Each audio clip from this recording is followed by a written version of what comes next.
All right guys, this is Dr. Lobacz here, and I want to welcome you to another video. Today we are going to try and attempt to describe how diabetes works. Now, this gets a little detailed because there's a lot of things going on, and there's a lot of things that it's not like the body just works with one thing. We have a lot of things that kind of add into it. So here's what I want to do. I'm going to try to describe to the best that I possibly can how your body works. And I'm going to skip some of the real detailed technical stuff, and then we're going to get into some of the other stuff. So here's how this works. Hopefully you guys can see this. Anytime you eat something, let's just use a cheeseburger for instance. Anytime you eat your cheeseburger, it's going to break down into what we call a simple sugar. Now, if we're going to use the word sugar in place of glucose at times. And glucose, it's the same thing, sugar, glucose. Now, that can be confusing a little bit to some people who are super technical because there are a lot of different types of sugars and monosaccharides and polysaccharides. And so we're going to just call it the simplest base of sugar. Anytime you eat anything, it breaks that down into sugar. Okay?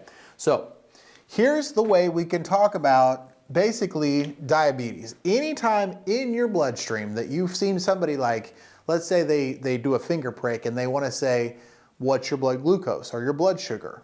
Well, it should be in a range anywhere from about 80 to 120. And that's usually pretty typical ranges. Now, if you've eaten something very sugary, it's probably going to go up. Or something that breaks down into lots of sugar, it's going to go up. But we want to make sure that it stays in that range, most of the time. So that's where kind of optimal health happens. Now, what happens is sometimes, ultimately, we all have about 1 teaspoon of sugar in our bloodstream at any given time. So sometimes you might think, well, I'm eating, if you look up even some, let's just say a vegetable, certain specific vegetables have sugar in them, but they're better sugars for you. And number two, they don't spike your blood sugar levels. So it's okay to eat some of those. But some of you are eating, let's just say like a Coke, which, let me take a quick look here. I'm gonna just see if I have it close. How much sugar an actual Coca-Cola has in it. Let me take a quick look and see if I can pull it up. I'm gonna bring it over here so you guys can actually see this. All right, take a quick look at this, guys. This is completely insane. 39 grams of sugar in this. Let's see if this will pop up on here. Somewhere around here. Let's see if we can. Yeah, maybe in there. Anyway, guys, it says it's 39 grams of sugar in one Coke. That's a lot of sugar. And think about this, if you're supposed to have that 1 teaspoon, you're getting way overboard just on one Coke. So sometimes you'll hear people say something like, well, you can do anything in moderation. Well, I'm not sure what moderation really means, because when I see something way overboard like that, that's no longer moderation. That's sickness. You're setting yourself up for more disease. So as we go into this a little bit, we need to talk about, sometimes people like myself, I like to eat things that maybe aren't always perfect for my diet. I don't eat perfectly, but right now we're doing a thing in the office called No Sugar January, and we're staying away from any kind of excess sugar. So if we know it has sugar in it, we stay away from it. Second of all, we stay away from foods like, for instance, like corn. Corn breaks down into more sugars, and it's not super nutritious anyway. I mean, you can see it the next day. And I know it's kind of funny, but that's just kind of how it is. So we're going to stay away from stuff that has excess sugar in it.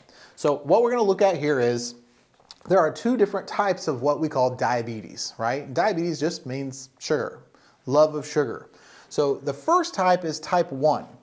And the pancreas sits up here, and it does basically 2 things. But the first one we're going to talk about is it releases insulin. And that's normal. We want that to happen. When you eat something and it puts sugar in your bloodstream, insulin comes along almost like an Uber, and it picks it up and it takes it into the cell, and it creates energy for that cell right here. The cell has energy. That's the normal process. We want that to happen. But let's just say that you have way too much sugar in the system. What will happen is it will store some of that in your liver, and it's called glycogen when it goes in the liver. So it converts it into something that it's kind of like a storage spot. It puts it there right in the liver so that you can, at some point, if you need it, it can start breaking it down. The pancreas also does that with a chemical it makes called glucagon. So if you think about there's not enough insulin in the or sugar in the system, and you need to start making some sugar. What it'll do is it starts releasing its glucagon, which means glucose is gone, right? And it takes it right on out of the liver, converts it into something you can use again, and that's great. We want that. So if you are having a time of starvation or whatever, it releases glucose into the system and allows that energy to continue. That's what we want. Now, at times, so it keeps this whole system in check. It wants to, and that's what your body does. It really wants to keep you. It's always ever adapting, and your body's smart like that. It's supposed to happen like that.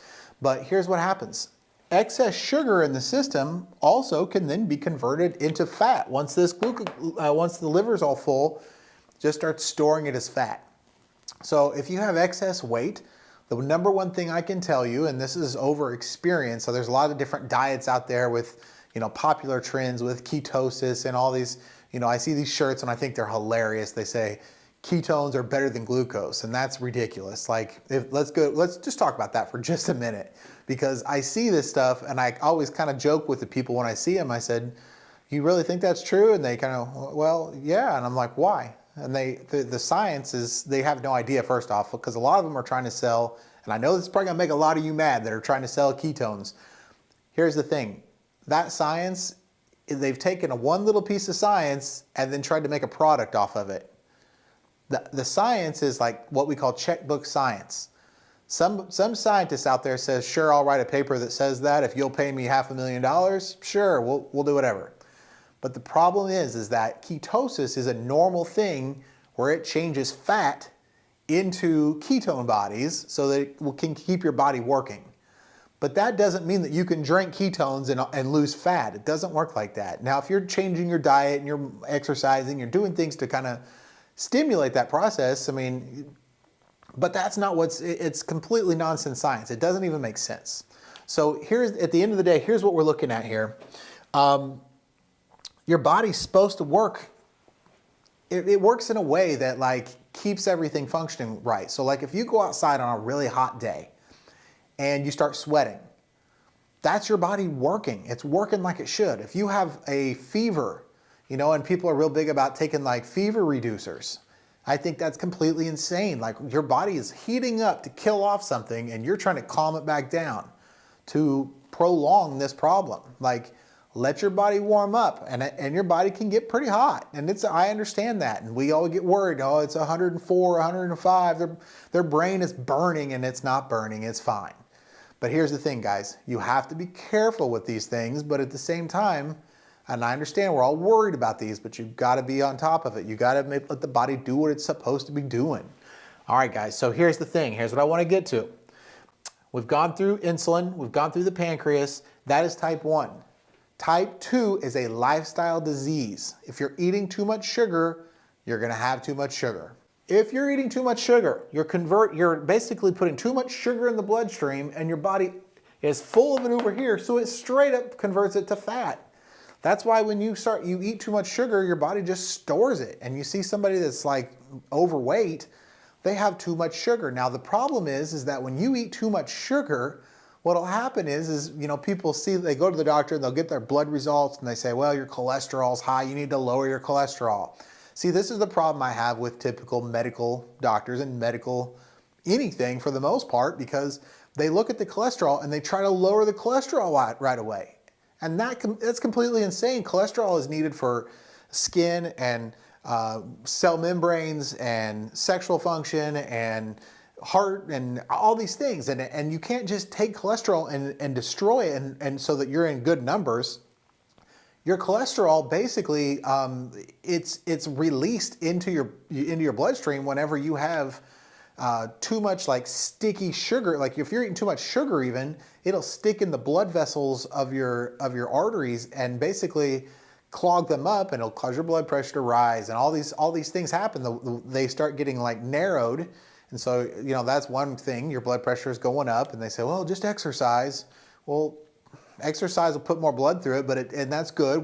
I'm not saying don't exercise, but I'm saying you need to watch, if your cholesterol numbers are high, we need to eliminate sugars out of your diet completely. I mean, you should do that anyway, but like that's one thing you can do to kind of help your cholesterol numbers go back into normal ranges. But even if they're high, what I will tell you is they're high for a reason. You know, you don't just want to smash them down. They're high because they're trying to protect your body. It releases cholesterol is like a waxy substance that goes inside those blood vessels, and it keeps them actually functioning better. So your body's trying to help, and by you just crushing them down, there goes all the stuff we talked about, all the beneficial stuff that cholesterol does. So cholesterol is not your enemy. It should not be looked at as like a villain. It's not. It's actually there to help your body function better. So you want to watch those numbers. You want to make sure that they're in good numbers. And if you're, so eliminate your sugars. That's one thing you can do, and it's not hard to do.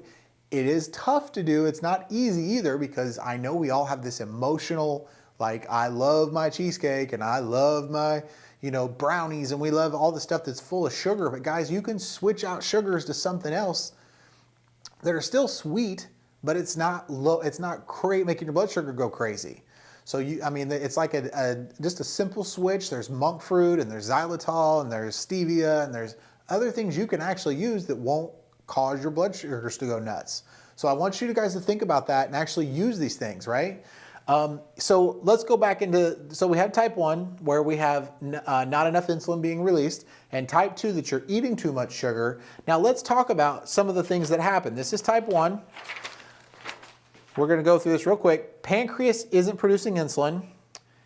How would this person look? Well, actually, they could look pretty skinny, right? Because they're just not producing insulin. There's no insulin being produced. We need to talk about why that is. And that's what we need to work on, is getting that pancreas to work right again. One thing we want to do for sure is do a toxicity test. We want to see, what are you eating possibly that's causing this? Why is your pancreas, what are you having allergies to? What is causing your body inflammation?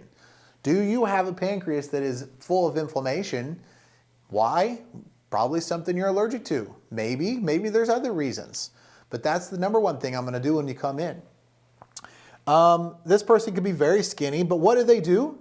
They actually just give insulin to the person. Now, that's in the short term, it's not a bad idea, but it's not going to help the body function any better.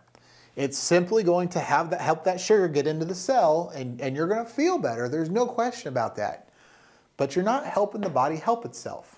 And so you're going to continue using this forever. That's not what we want. That's not what I would want. I mean, I don't know about, if you're watching this video this far, obviously you want to know why, you want help with this. I would say let's not keep band-aiding this thing. Let's actually get the body to function again.